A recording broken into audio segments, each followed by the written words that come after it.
Hey guys, Kev here, and I have a disassembly to do for you.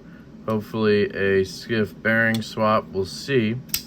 This is the Reconnaissance Knives Adzin. This is the Recon 1 production knife, and I really like it. My only real gripes with it are it has a bead blast finish, which actually looks great on the bevel there, and this wedge up here. But I'm just worried I'll rust it at some point. And then on close, it has a little bit of a thud and not a snicket when it closes. And I'm hoping maybe Skiffs or something will help that. Plus, I just kind of want to see the inside. A little hesitant because I don't want to mess it up, but it's made by Riot, so I'm hopeful it'll just go back together. There's a little bit of movement when I do this. It's not really play, it's just me having an excuse to get in there. So I'm going to use my tools here that I have in this Tinker Force tray. This is another Tinker Force tray. All this stuff is linked down below if you guys are curious about it. It has this extra little tray that I like. I kind of just set it over here sometimes, and then I can put anything I need in there as well. But yeah, it's all linked down below. Most of my lubricants and the Q-tips and everything come from knifepivotlube.com. That is KPL. You can get original, ultralight, and heavy. I use original and heavy on bearing knives, flippers, stuff like that. Ultralight, I really only use for OTFs, automatics, and or sometimes on slip joints to kind of squeeze in to get the washers. But usually these for bearings, or original for bearings, and heavy for detent tracks is the way I go. I have the Audacious Concepts drivers, the V1 and V5, whichever one is which. Love these to death. And I think we're just going to need a T8. So I want to get out the Skiffs because I think we're going to need these in my other Tinker Force tin. And then I'm going to get out the Skiff tool. So let us grab the Skiff tool. We need a T8, so I think this one's set with a T8 in it. And what is a Skiff tool? Well, a Skiff tool is something that helps you easily take care of spinning pivots, which this is. So I kind of want to take this apart from, I got to take it apart from this side because of the clip screw here, or the clip being mounted. So what you do is you kind of line this up, pop it in, make sure you're in there snug, put some pressure on it like this. Oops. Oops. Grab your other driver, which preferably you had already ready to go, and pop that in here. And then now I have tension on both sides, hopefully, and you can loosen it out. It's pretty tight, so I'm just being careful here. It's gonna come loose at some point a little better, I think. And it's really in there. Keep that pressure on so you don't slip out, and here we go. All right, slipped a little bit at the end there, but it should be good. Pull that out, and we have a, yeah, there's a good bit of blue Loctite in there. Interesting. The pivot seems pretty tight. This is looking okay, not a ton of Loctite, so we'll see what happens as we go here. The tooling is not, let's see, it's okay. It's not ultra deep, but it's not like bad either. This screw is going to go all the way through it, and the clip was connected to that. Don't really need to remove the clip, but just to show you how it was mounted. Very nice clip. And then I'm guessing I have to take this one out to get it apart because this probably goes straight through, which is an interesting setup. But that's my guess, is that this guy goes straight into the other side. So it's probably a longer screw. Yep. There we go. That went straight through like that and into the titanium. Just to give it a little stability here, I think that's nice. So we're off center now. By the way, this knife was fantastic before I took it apart. Just want to make that clear. And here we go. What's going on here? It's almost like the other side's coming off. Oh, there's also a pin in there. Nice. Let's see if I can't get that. Yeah, see, this side wants to come off, it feels like. Either way, it's got to come out, right? So, see if I can. Do I have anything else? The stop pin there. So, there we go. All right. Everything just came apart. Nice. So, we have washers, steel washers. We have bearings. These are exactly what I was hoping to see because I think I can swap with multi-rows. We're going to find out. And here is the internals. You have another pin right here, which is nice. There's that screw hole. Just some marking there. Nicely milled everywhere. Some just tool marks around that. Everything looking pretty damn good. Look at that extensive milling all up in that bitch, which is nice. I wanted to check to see if this had loosened at all, and it looks like it may have. Or this is how they set it. This is what's always confusing is, did this loosen when I was taking it out? Or is this meant to be a little bit off? See how it's not all the way tightened down? And you just don't know. And then you got to hope that when you put it back together,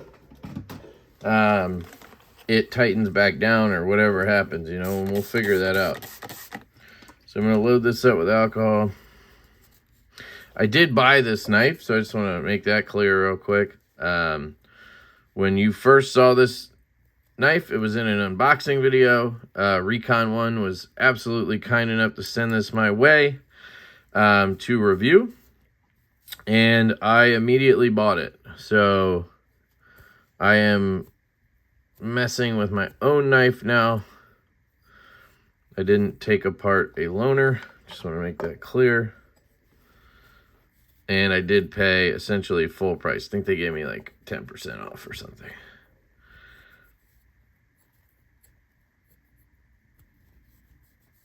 All right. Very nice. I really like how this looks, man. Look at that.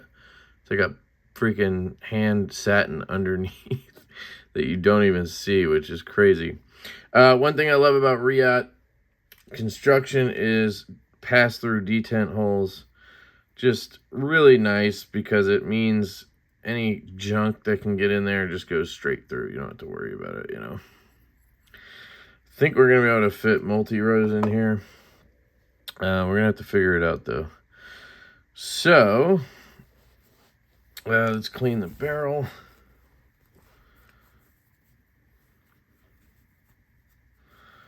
Clean that off.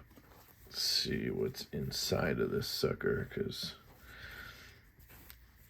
it seemed like, anyway, there was a lot of... Doesn't look like my T8 wants to get in there really well. Oh, wait, never mind. Looked like there was a lot of blue Loctite in there. I'm trying to get T6 maybe. Get in there a little deeper.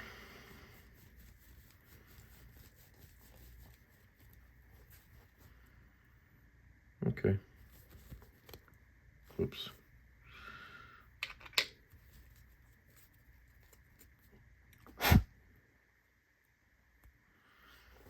It's a very interesting pivot, but I mean, it is a free spinning one, so that makes sense. Man, I'm really worried about this over here.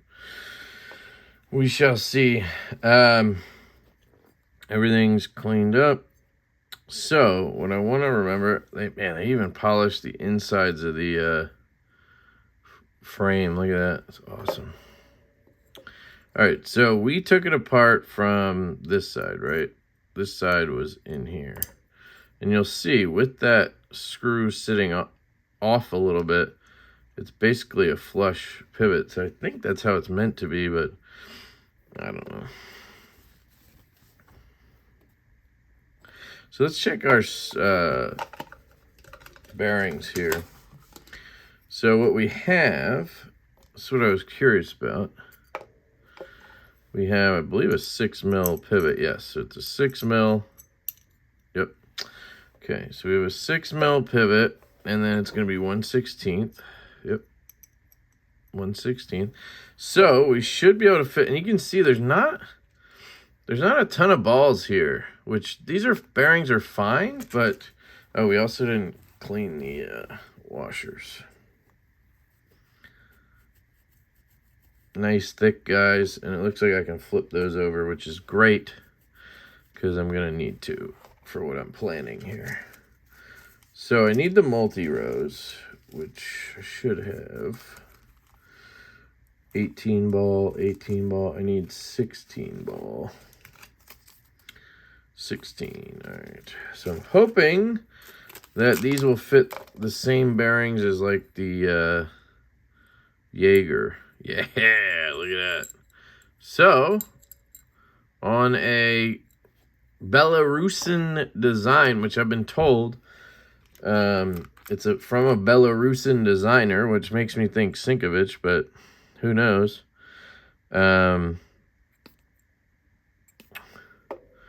We are going to be able to get multi-rows in here, which is kind of a big deal to me because it's, you know, when I associate Recon 1 with Shiro, and I know a lot of people think this looks like a Shiro, etc. I don't, but I get the connection. And it's a little ironic that they don't have multi-rows in here, so we're going to put them in, basically. I'm putting these washers in upside down because they already have a track, and I want obviously I want that multi-row track in there. So we are on our way to doing that. So then I just want to take some Original and get that on here.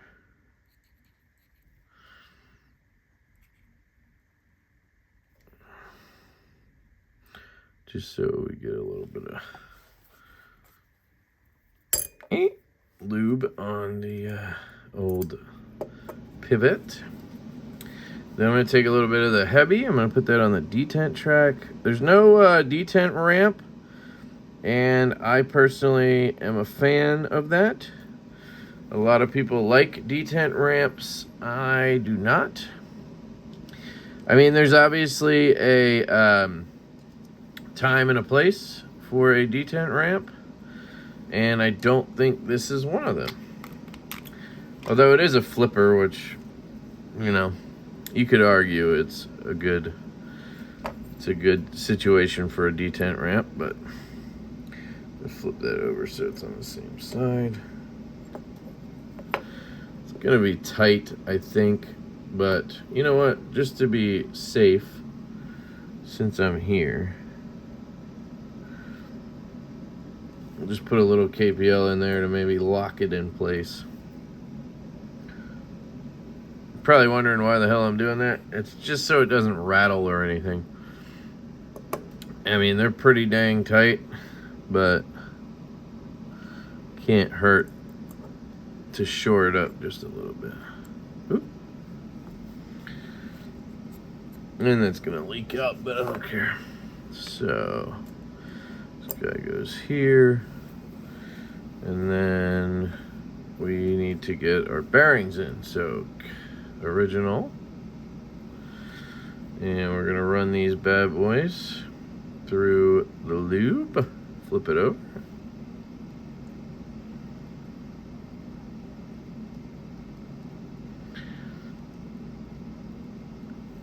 Okay, drop that on. They should rotate. Yep, rotating just fine. It might take a minute to break in.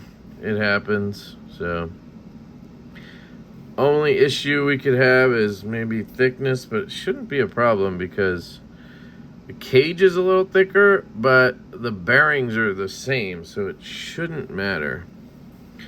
But I guess we're gonna find out, huh? So let's take the blade, pop that puppy on. Should be pretty dang straightforward, but you know how it goes with me. It may not be. So put all this aside. Alright, I usually like to do it with the knife closed, but in this case I'm going to just get it on there and then we'll go from there. That's what she said. So that's going to be a screw. That's going to be a screw. So we should be good. The clip doesn't go on yet. Anything internal? Don't think so. Okay. Here we go.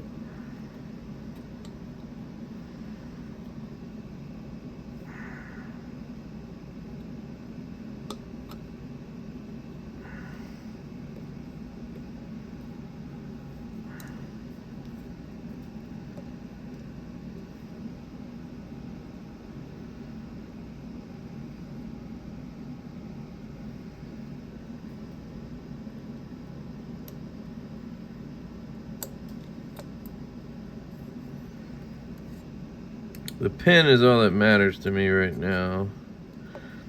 That and the pivot that doesn't want to go through.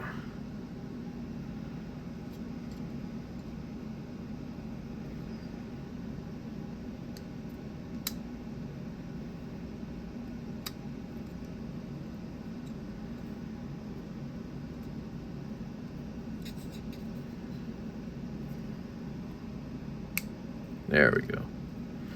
Okay. So let us start with, let me lock that backspacer in place.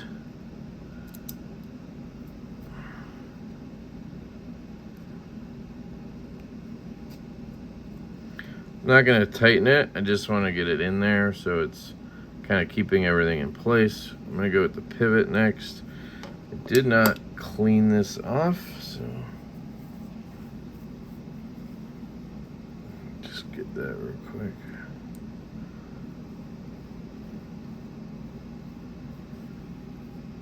Just cleaning the pivot off. Getting any schmutz off the pivot. They do a good job at Riot with that kind of stuff, so.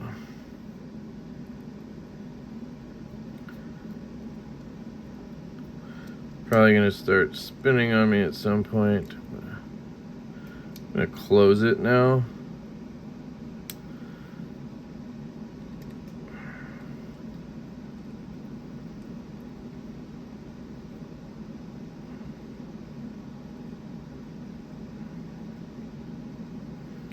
Okay, it's spinning, but we're close to centered. I think it was slightly off when I got it. I'm not letting it bother me though. Get that in.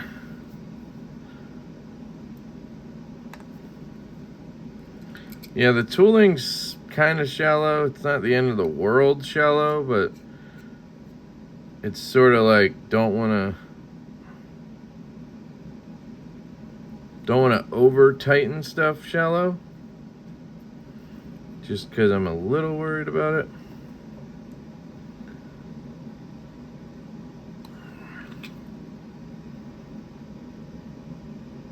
Actually, just to be safe, I'm going to chuck these bits. Even this one.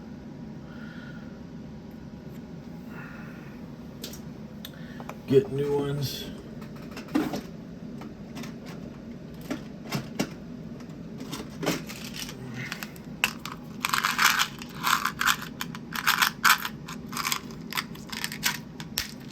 I get these on Amazon. They should be linked down below too, actually. Just Weehaw bits. I think they're made in, they're not made in Germany. Where the hell are they made? Czech Republic or Vietnam?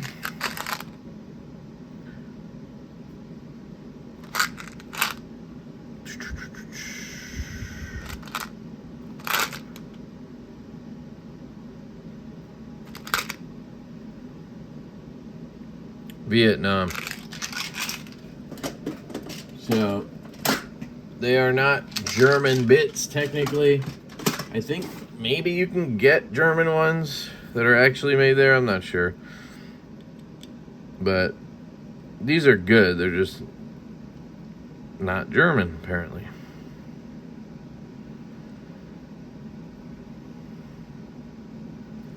Okay. Okay. Centering is basically where it was. just looks a little over to this side, but could just be the light, could be the grind. It's really hard to say. Everything else looks pretty good, so let's just see what happens. There's no play. There's no rock. And the action is good.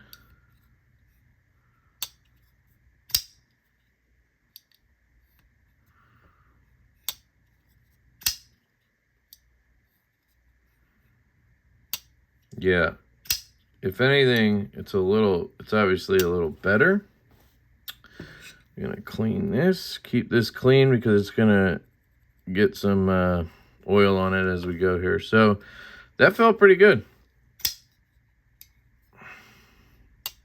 It's pretty much how I'd want it. I'd want it to look dead center to me, even though it kind of does. It's hard to tell. Now here's the hard part. I want to glue it, but I'm also afraid to do that because every time I glue a spinning pivot, I have these issues where it just glues too fast, right? And I'm wondering if I back this off, what happens? Does it center up more? Now there's a little bit of play. It didn't make a difference. So, okay, answer to that is no. So what I need to do is get it locked in like I have it. Just feel this out real quick. It's all the way loose.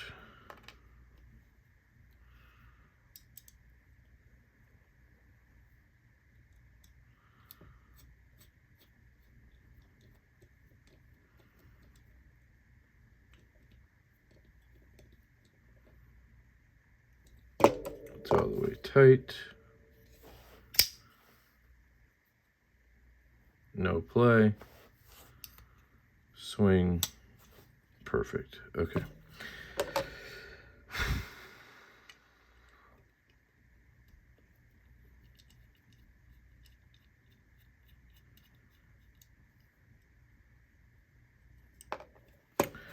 So I think I can just go for it. This is where I screw myself, so we'll see what happens here.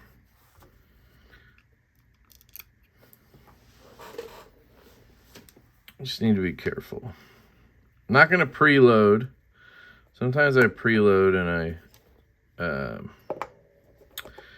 I'll put like a little bit of glue in the barrel first and then go. I'm not going to do that because I'm afraid it's going to just cure instantly on me. Here's my crazy ass plan. I need to get it started without, it's just so hard. Okay.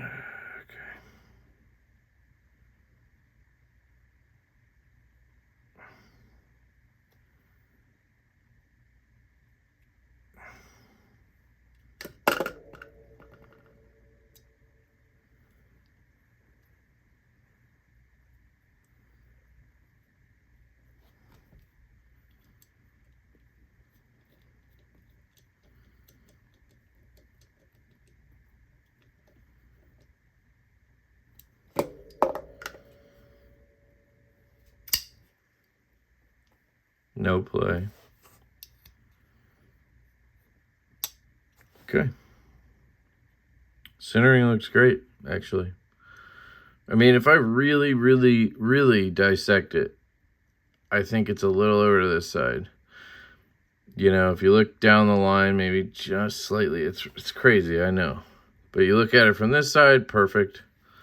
This side, kind of see it.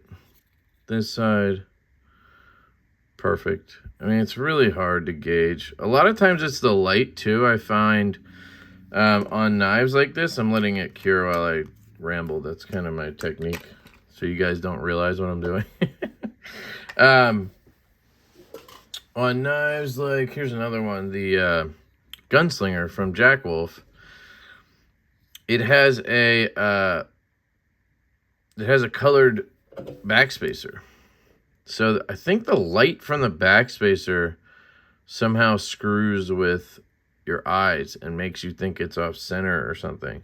This one I've tweaked. I took the pivot out again and then reset it and used Loctite this time, and it's perfect.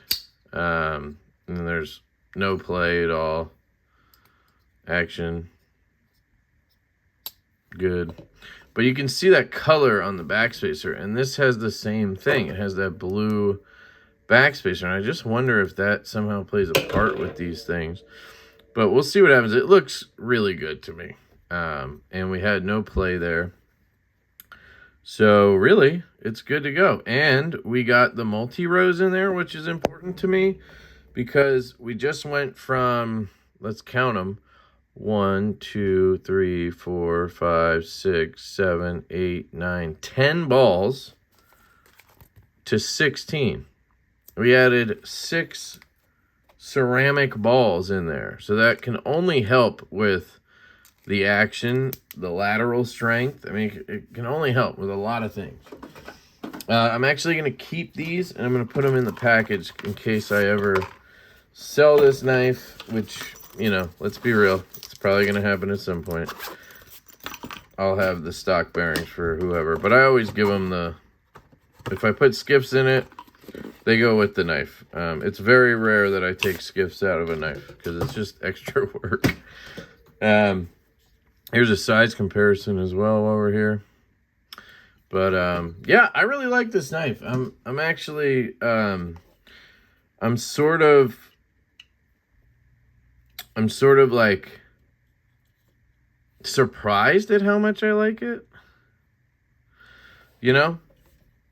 I don't know why that is, but just because it's flipper only, that's very rare for me. I'll show you my collection of flipper only knives.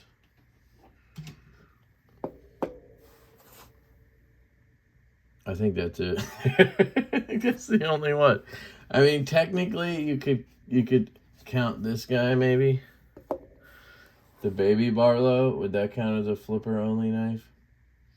Looking through the rest of my stuff here, I don't think I have another one.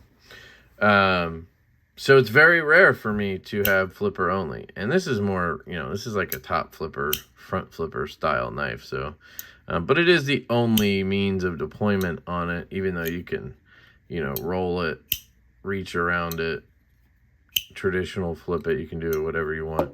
This one here is really the only other one I have. This is the Shank Knives Ally, US made. Really love this knife. I wish I had a little jimping here, but I do really like the push button on this and the size and everything. Doesn't have a clip, which is interesting, but I love that knife. And I absolutely love this one. I actually have another version in right now that they're dropping next week. So whatever week that is, the week of 4th of July, I think. Yeah, no, the week after, I don't freaking know, I'm sorry, the week before 4th of July, something like that. Very cool, this one's nice, black G10 and then gray G10. So anyway, flip that back out. Yeah, I just love the look of it. I think a lot of it has to do with the aesthetic. That finish is just fabulous. I really like it. No play, man, it's a bank vault, which is beautiful. So I'm going to let this sit a little bit more. I don't want to be flicking it open and shit, closing it a bunch. I know it's glue, but I like to give it like 20 minutes if possible, just to really settle in so it doesn't even want to walk. But, I mean, that action is... Whoo, whoo, whoo. And those bearings haven't even built a track yet or created a track yet because they were fresh. You saw me flip them over. So it has to wear through that machining. You know, it just has basic machining on it. They don't polish the washers. I think they might on one side, but we flipped them, obviously. And then, you know, they have to wear a track on the blade, too. And then you have that detent track working in that I put some KPL heavy on. So I think if I give this thing a couple days in pocket, it's going to be absolutely a beast. So I'm excited to do that. And then I'll do a full review on it, most likely. And then we'll go from there. But I really like this knife. So that's the Reconnaissance Adzin, and that is the disassembly, reassembly, and bearing swap. Let me know what you guys think down below. Links to all the tools I used, the bearings, the knife, everything will be down below. Big shout out to Skiff Workshop. They do provide me bearings now so that I can do these videos, which is awesome. So big thank you to them. I highly recommend their Skiff, their bearing tool here, or a test card, so you can figure out the sizing you need. Hoping they get this dialed in very soon, the Skiff tool or the finger bit, whatever they're gonna call it. It's really, really good. I think they still have 3D printed ones on their site. Honestly, it does the trick just fine. But it's really good for these spinning pivot type situations, you know. And then obviously the bearings, which are awesome. So let me know what you guys think. I love you guys. I hope you have an absolutely fantastic day, and I will catch you later.